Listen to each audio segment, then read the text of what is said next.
Observez le dessin suivant et répondez à la question suivante. Est-ce qu'il s'agit d'un chien ou d'un chat? Vous pensez sûrement que c'est un chien, mais êtes-vous certain d'avoir raison? Qu'est-ce qui vous fait dire qu'il s'agit d'un chien et pas d'un chat? Peut-être que vous avez utilisé le fait que ses oreilles sont plus longues et plus larges que des oreilles de chat.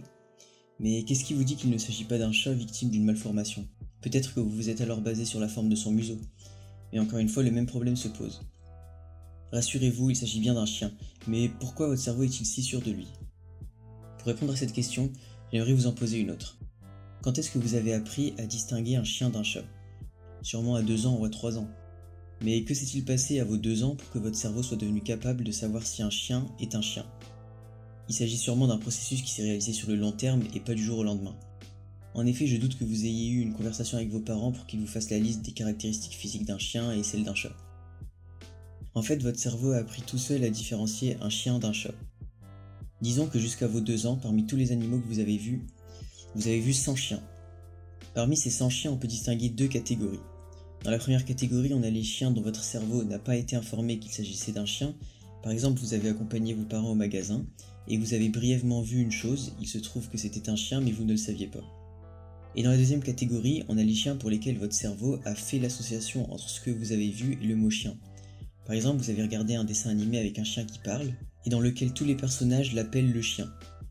On suppose bien sûr que le chien du dessin animé est assez réaliste pour être associé à un chien dans la réalité. Ce sont les chiens de cette catégorie qui nous intéressent le plus. En fait, un processus s'est réalisé lentement durant votre enfance, jusqu'au jour où vous avez vu un chien dans la rue et que vous l'avez reconnu. Si vous avez reconnu le chien, c'est parce que votre cerveau a traité suffisamment de cas pour pouvoir les reconnaître. On peut ainsi dire qu'un adolescent de 16 ans est moins performant pour reconnaître un chien qu'un adulte de 40 ans.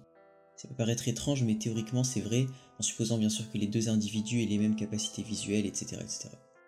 On peut donc dire que vous avez appris tout seul à distinguer un chien d'un chat, même si en réalité vous avez été par exemple aidé par les fameux personnages du dessin animé qui disaient le chien pour appeler leur ami chien. En fait, notre cerveau utilise cette méthode dans quasiment tout ce qu'il apprend. Par exemple, pour apprendre à marcher, on peut faire 2 types de gestes. Il y a les gestes qui nous font perdre l'équilibre et ceux qui nous font rester debout. Le cerveau a petit à petit éliminé les gestes les moins performants pour ne garder que ceux qui nous permettent de courir efficacement. Le machine learning fonctionne exactement de la même manière. Par exemple, si YouTube vous a proposé de regarder cette vidéo, c'est parce qu'il a appris que vous êtes intéressé par le contenu éducatif et scientifique. Ou alors que vous êtes abonné à la chaîne. Dans ce cas, YouTube sait que vous êtes intéressé par ce genre de vidéos. Ça signifie donc qu'au début de YouTube, lorsqu'il y avait encore un nombre réduit d'utilisateurs et de vidéos, l'algorithme de suggestion était moins performant que celui d'aujourd'hui, qui est lui-même moins performant que celui de demain. Maintenant qu'on connaît le fonctionnement de base du machine learning, essayons de rentrer un peu plus dans les détails. Imaginons un robot qui utilise le machine learning pour deviner le prix d'une télé en fonction de la taille de son écran. Supposons qu'on demande au robot le prix d'une télé de 55 pouces. Le problème est que le robot doit d'abord apprendre comment la taille d'une télé est liée à son prix, tout comme un enfant doit apprendre comment un animal est lié à un chien ou un chat. Malheureusement, le robot ne regarde pas les dessins animés. On va donc devoir jouer le rôle de ses parents et lui montrer plein de télés manuellement. Pour chaque télé qu'on va montrer au robot, on va lui donner sa taille et son prix. Et une fois que le robot sera assez entraîné, on va pouvoir lui indiquer une taille qui correspond à notre télé, dont on ne connaît pas le prix, et il devrait en théorie obtenir un résultat assez proche de la réalité. Mais quelle méthode le robot va-t-il utiliser pour répondre à ce besoin? Tout d'abord, il est assez évident que cette méthode n'est rien d'autre qu'une fonction. En effet, on demande au robot de trouver le prix d'une télé en fonction de sa taille. Il va donc essayer de trouver une fonction, f, telle que f appliquée à la taille d'une télé donne son prix.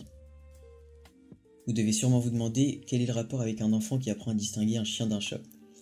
En effet, comment un enfant pourrait-il trouver une fonction qui à un objet visuel associe la valeur chien ou chat? En fait, le cerveau humain est bel et bien capable de créer des fonctions. Et quand je dis le cerveau humain, je parle aussi du cerveau d'un bébé. Ne me demandez pas comment, mais il semblerait que l'architecture du cerveau, constituée entre autres de neurones et de synapses, soit parfaitement taillée pour ce genre de calcul. Le cerveau est ainsi capable de créer des fonctions qui prennent en entrée une donnée visuelle, c'est-à-dire des formes et des couleurs, et qui donnent en sortie l'objet observé. Le robot va faire la même chose avec les télés. Imaginons que le robot soit entraîné sur 100 exemples.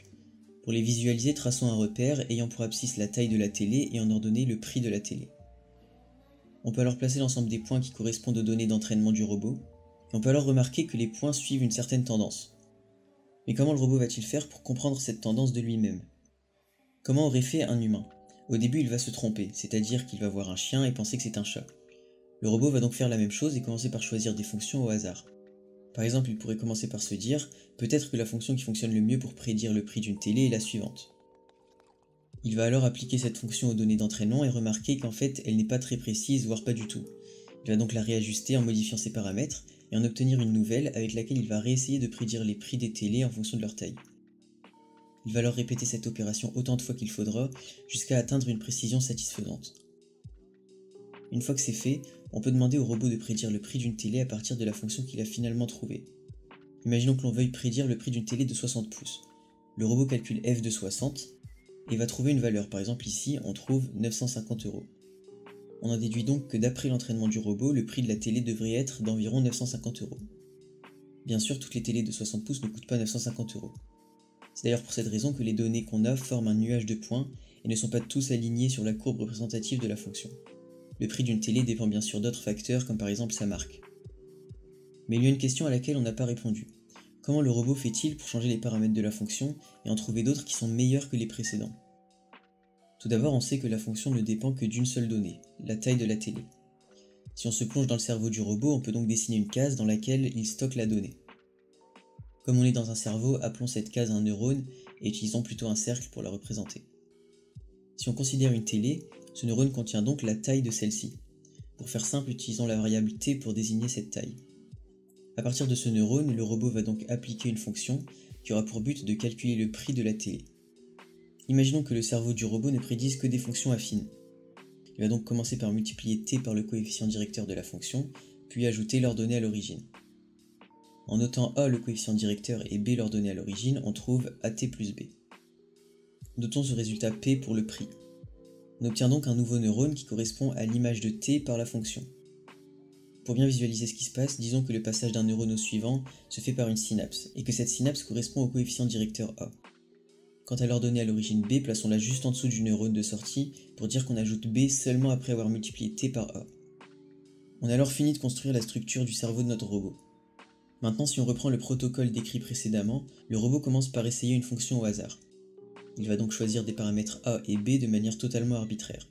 Par exemple, il peut essayer la fonction pour laquelle a vaut 5 et b vaut 10. Le robot va alors tester cette fonction sur les données qu'on lui a données pour s'entraîner et obtenir une liste de résultats. Il va ensuite calculer son erreur et adapter a et b de telle sorte à trouver une fonction pour laquelle l'erreur sera un peu plus faible. Puis il va répéter l'opération jusqu'à ce que a et b soient telles que l'erreur sur les données d'entraînement soit minimale. Dans notre cas, les valeurs de a et b qui permettent de trouver la courbe verte qu'on a dessinée précédemment sont a égale 30 et b égale moins 850. Maintenant, le robot va pouvoir prédire une donnée de test quelconque à l'aide de ce réseau de neurones.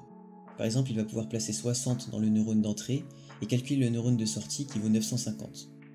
Le cas qu'on a étudié ici est extrêmement simple puisqu'on cherche le prix d'une télé en fonction de sa taille et que la relation est à peu près linéaire. Cependant, les réseaux de neurones peuvent résoudre des problèmes beaucoup plus complexes.